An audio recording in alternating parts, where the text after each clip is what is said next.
మిత్రులందరికీ నమస్కారాలు. ఈ చిన్న వీడియోలో మన వర్షాకాలము చలికాలంలో ఎక్కువ ముక్కు కారుతూ ఉంటుంది. మన కళ్ళంతా దురద, కళ్ళ నుంచి నీళ్లు, తుమ్ములు విపరీతంగా వస్తూ ఉంటాయి. ఒక్కసారి స్టార్ట్ చేసినారంటే 10 నుంచి 15, 20 వరకు కూడా వస్తుంది.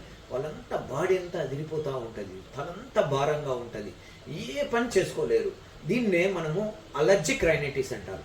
ఈ అలర్జిక్ రైనైటిస్ ముఖ్యంగా కారణాలు వాతావరణ మార్పులు మరియు పొల్యూషన్.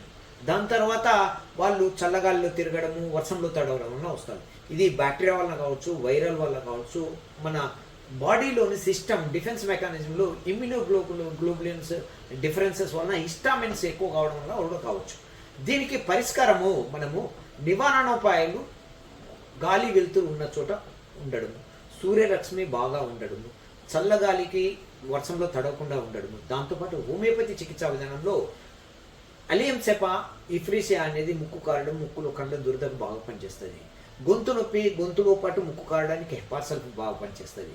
దాంతోపాటు మనకు స్టిక్టా అనే మెడిసిన్, కాలీబైక్ అనే సైనస్ వలన వచ్చే ఈ అలర్జిక్ రైనైటిస్కు మంచిగా పనిచేస్తుంది. మీరు అనుభవజ్ఞులైన డాక్టర్తో ఈ మందులు వాడి పూర్తిగా ఈ అలర్జిక్ రైనైటిస్కు చెక్ పెట్టవచ్చు. నమస్కారాలు.